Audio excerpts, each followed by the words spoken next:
Bannayuganda olwaleero nziza kwogera ku nsonga za ssanya. Enkuba eryokanga n'etonnya ntolaba ensiisira bwe zenkana emyoyo. Tukooye abantu wano buli ssaawa mwe ne mwefuula abagezi nti mwe mutegeerera abalala kubanga mulina obusimu mugenda muteekayo ebintu byammwe ebiri unedited ne mutuuka n'okutandika buli kintu ne mukibuukira tewali kibayitako kye mutasukise kusengejja. Tukooye wano abantu bali mu mbeera ey'okulaba nga obulamu bwabwe bugenda, bali mu ntata, embeera yabwe bafuukidde ekizibu baga nti essanyu ly'amalembo ge maziga g'ente. Sanya n'obwasanya bwe mwagala akole ki? Mwagala kumutta? Oba omuntu asobola okusala eddiiro n'ava mu kibiina ekirala n'ayingira mu kibiina ekirala abantu ne bamwaniriza, n'ava mu NRM n'ajja mu Nuupu ku kitebe ne bamwaniriza, ne bamuwa n'engoye, ne bamuwa n'ekifo. Abantu ne basala eddiiro ne bava mu FDC, Anita Among, Tayebwa, bonna baali mu FDC, kati bombi ba sipiika awatayise yadde ebbanga lya myaka 10 nga bagivuddemu. Be bakulira ekibiina kya NRM bali ba namba 3 mu ggwanga, oba namba 4 oba namba 3. Nemwe ne mwefuula nga bawumba tuutu all the time. Mumanyira abantu mbusanya ali ku script, mbusanya tokyalina wano kifo, mwenga baani? Gwe essaawa eno genda obba embuzi oba omuntu akubanja emitwalo 5 akutwale ku LC agandi katuyite poliisi, otuke ku poliisi bakugambe nti ensonga za mukooti kumande tugenda mukooti teekateeka okwewozaako olwoba onosigala kyekimu. Basajja babakutte bali ku nkyukakyuka, balwanira nkyukakyuka, babakutte babatutte, babasibye, abalala babatadde badda waka basaba waka waabwe, babakutte babasibye emyaka 4 bali mukomera. Bali akawunga kacyacu, akawunga kamba kasekulemu emisumaali, akamu kalimu kawuukumi, emmere erimu ebeeramu obutwa. Tebalaba bakyala baabwe, tebalaba baana baabwe, tebalaba ku musana. Emigere gye basota ssanya namukuba emigere ne bamusamba okumwabya obusajja, n'adduka n'omusaayi n'asesema omusaayi ng'ali omanyi okubeera mu kooti ya militale, abamilitale nga bakwetoolodde 40 omuntu n'akugamba nti ffe tuli bakyagulanyi, ffe tujja kufiira ku Kyagulanyi, batulanga byabufuzi, tetuyina musango, Pulezidenti Museveni atusiba n'abaana be. Ng'osobola okubyogera mu maaso ga militale oba n'ogenda ku poliisi y'e Katwe n'obaako kyoyogera ku nsonga ezo ng'oli musibe, n'obyogera nga tolina mutima mugumu nagwa balumira mwoyo.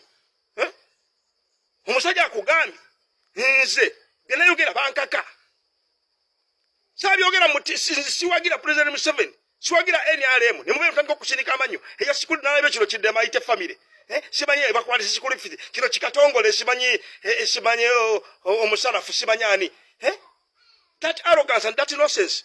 Mwe mulina obusengejja emitima gy'abantu nti ono akyuse ono takyuse. Akugambye nze ndi wa Kyagulanyi era biri byonna bankaka. Obalamu n'atulumba mu kkomera, Fulufiga n'atulumba mu kkomera, ne batukozesa embeera etali nnungi, ne batukozesa ebiragala, ne batusuubiza okutuwa ssente tetwaziraba, ne batusuubiza okutuwa ssente nga naye tetuzaagala, naye nga tusala amagezi tufulumya tutya ekkomera. Gw'omanyi obulamu bwa Ssanya kati embeera gye bulimu? Gw'omanyi nti Ssanya Ssaabalamuzi nti asula afudde yagala nti mwefa gavumenti yebenzise? Naye eyo sikulipiti tukoye nosesi wammwe wano. Abamu tusobola nakukwata n'okola vidiyo etegeerekeka. Mumanyira abantu wano. Mbwe yali ku sikulipiti simanyi oyo takyayina gwe ng'ani asengejja. Babwani akugamba nti abaana basanya bonna basibidde bwereere. Nagamba abasibiddwa bakakibwa bukakibwa okukkiriza naye nga si kye bali. Babasibira bwemage era akimanyi n'abagamba bonna mubaanirize. Pulezidenti oba asobola okwogera, Robert Kyagulanyi Zaliranga Dali Buda Madiba Mandela Bobi Wine of Uganda, wasobola nti mubaanirize mmwe baani abamugoba. Nze ndi musunguwavu gye muli. Tukoye Kasasiro wa mwoyo. Mwoyo yalya, oyakola mwamusengejja. Gwe obulamu Ssanya bw'ayitamu osobola okera n'oyogera ebigambo Ssanya byayogedde ng'alinga alien skin. Alien skin musajja mugezi era si mujega, kyemulowooza nti awagira gavumenti.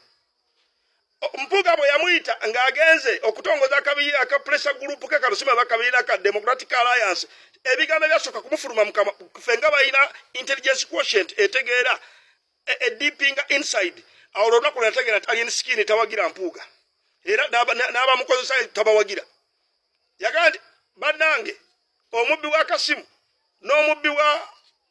n'omubbi w'ebitaano tukwataganyeeko birds of the same feathers flock together kati tukwataganya ababbi ababiri eyo statement oyinza okugikola ng'omusajja akuyisa okumwongera amaanyi mu kibiina kye gwe alina amagezi manyi kyebeetegeeza nti byomuletedde si byalikera it is bogusness kitegeeza nti atambula bw'ati wabitege eno gyali n'eno gyali tagwereddeyo eri gy'omulowooza era is intelligent. That boy is very intelligent. From that statement, that's when I knew that the boy is very smart in whatever he's doing. Though he pretends to be arrogant in the public, but the boy is understanding and his intelligence quotient is working 100%. Regardless of the arrogance he's doing. Tukoye kasasiromu. Mwena abali kuno, babologa, simanyi baani, Sanya twakwaniriza. Era oli wa people power. Twakwaniriza nze nganze. Wakomyewo oli munankyuka sina kasengejja kakusengejja kukugoba okusinzira ku bye wayitamu mwe munyumira bafude kati Sanya singa sawe nafa that is your interest, that is your desire. If Sanya is now dead, Nuruddin Sanya singa afa lisanyu yamu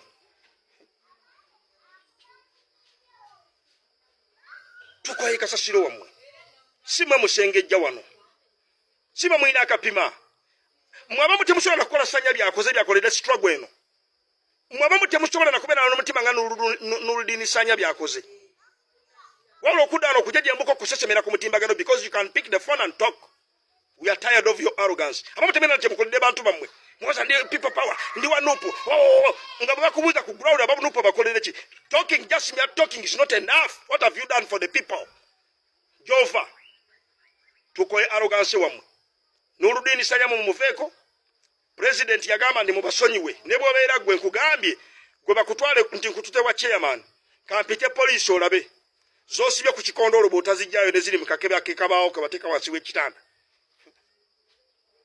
baga tugane mu court bakusindika eruzira weeks 2 bwovayo nga tosiwuse nga tofunye ruumu nsekere tezikulumye nga byena tebikutokose myaka ena 4 years mwaji kitegeeza Neba badabera ku TV nga yogera nengola era Sanya yogera nga mugeza yogera bwati ne bwati nagaba ffe Kyagulanyi nenga tolaba tebiva ku mutobo yo tebiva ku mutima gwe just cosmetic talking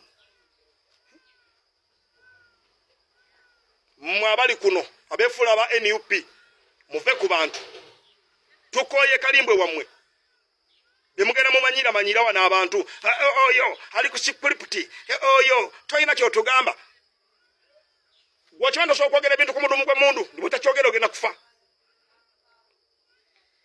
Sanya muyise Bobi Wine Bobi na international tweza mukuba ya dolu iru kufukira ekizibu nemwe musonga mu olugalo bote kikufukira ekizibu Biden ajja kubuuza what happened owe mungereza kubira yabadde ki owe Canada kubira what happened huli abantu bakubuuze ali jazera zijje zi CNN ne Sanya abamumanyi bana Uganda is a great man. You deserve to give him respect. And stop that stupid utterances towards him. Negativity. We need positivity here. You support him, console him, mold him. Are you traumatized? The man is traumatized.